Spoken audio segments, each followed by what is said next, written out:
President Trump is endorsing a new warning from his FCC chairman aimed at broadcasters over their coverage of the president's war with Iran. FCC chair Brendan Carr threatened to revoke their licenses over the coverage, accusing the media of running what he called hoaxes and news distortions related to the war without evidence, saying, quote, "The law is clear. Broadcasters must operate in the public interest, and they will lose their licenses if they do not." To be clear, the FCC licenses broadcast stations, but not the networks. Welcome to Partisan Pulse, where we break down the biggest political moments and expose what the headlines leave out. President Trump quickly backed Carr and falsely accused outlets of coordinating with the Iranian government to spread falsehoods, going so far as to say that outlets should be, quote, brought up on charges for treason for the dissemination of false information. Treason for reporting on a war? This isn't just about harsh words. It's about a direct threat to the bedrock of our democracy, a free press. When an administration weaponizes federal agencies to silence dissent, we have to ask, what exactly are they trying to hide? These latest threats from the administration drew bipartisan criticism. I'm a big supporter of the First Amendment. I do not like the heavy hand of government, no matter who's wielding it. So, no, I would rather the federal government stay out of the private sector as much as possible. And really, the federal government's role is to protect our freedoms, protect our constitutional rights. So that is a staunch Republican ally of President Trump, and that's how he sees it. What specifically is the White House so upset about, Vaughn? People like Ted Cruz have also spoken out against Brendan Carr's rhetoric and threats in the past as related to late-night television hosts, for example, and Jimmy Kimmel. Broadcasters must operate in the public interest. But apparently, in this administration's view, the public interest means echoing their narrative, not reporting on inconvenient truths. That's not how that works. The FCC is supposed to be an independent regulator, not a propaganda arm. Threatening licenses over critical coverage isn't upholding the public interest. It's attempting to control it. This is a direct assault on the Fourth Estate, plain and simple. It's an authoritarian playbook, weaponizing government power against journalists asking tough questions. This isn't just a warning, it's a chilling effect. When it comes to why in this White House, it's one person. It's Donald Trump, the president of the United States, who in a social media post this weekend said he is, quote, thrilled by Brendan Carr's threat to not renew licenses of these broadcast stations here. And it has to do with the fact that the president wants greater control over the news narrative about his policy and decision-making. And this comes at a moment in time in which, over the course of the last 2 weeks, since he moved forward with the Iran military operation, there have been a litany of stories questioning the U.S. negotiators who are involved in the nuclear negotiation diplomatic talks that ultimately led to Donald Trump calling for the military operation to go forward, and have called into question what the long-term strategy is of Donald Trump in this White House. The type of headlines that have really brought the ire of Donald Trump and led to this moment here where he now has the FCC chair effectively threatening news organizations if they don't provide a better narrative around the Iran war, then they could potentially lose their broadcast stations, or at least threaten to have the FCC revoke them. The law is clear. Broadcasters must operate in the public interest, and they will lose their licenses if they do not. Isn't reporting the facts in the public interest? But the very fact it needs to be asked shows how twisted the narrative has become.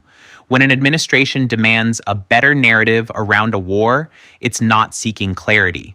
It's seeking compliance. This isn't about hoaxes. It's about control. They want to dictate what you see, hear, and ultimately believe. If this kind of breakdown matters to you, this is exactly what we do here. We expose these attempts to manipulate the public discourse piece by piece with evidence. But let's look at on paper, these are empty threats, and yet there's something more serious behind it, as I think Vaughn nicely laid out a moment ago. On paper, as you point out, you can't challenge the networks, you challenge the local stations. Some of the networks do own local stations, but most stations are not owned by those networks. The three outlets that drew the ire of President Trump and also Defense Secretary Pete Hegseth were the New York Times, the Washington Post, the New York Times, the Wall Street Journal, and CNN. The New York Times and its parent company own no television stations. The Wall Street Journal does not hold a license to operate, right? But its ultimate owners, Rupert and Lachlan Murdoch, do own Fox stations. So in some ways that could be a threat, except the Murdochs are such close allies of the president in this White House, would never happen. Separately, you have the question of CNN. That's not even a broadcast network. That's a cable network, not regulated, like the network we're on at the moment. It is about to be bought by the Ellisons, Larry and David Ellison. They do own local stations at CBS, but again, they've allied themselves carefully and assiduously with this White House, even as they say the editorial processes, newsrooms would operate independently. It would seem unlikely they would use that to block relicensing of the CBS stations that they hold. So what are we really talking about? This is a moment where Brendan Carr, who's supposed to operate as head of the FCC, the Federal Communications Commission, somewhat at a remove from the White House in partisan politics, he's operating hand in glove with the White House and signaling as closely as he can as his MAGA identity as anyone else in a way that he never did during Trump's first term, though he was at the FCC at the time then too. And what you're seeing is an effort to, I think, not only try to affect the coverage that emanates from major news outlets, but even the questions that are being posed at a time of war. Operating hand in glove with the White House, signaling a MAGA identity from an FCC chair, that's on the record. This isn't just partisan, it's an institutional crisis. The FCC is meant to be a neutral arbiter, ensuring fair airwaves, not a political attack dog. When a federal agency head openly aligns with a political faction and uses his office to suppress unfavorable news, it undermines the very trust in government oversight.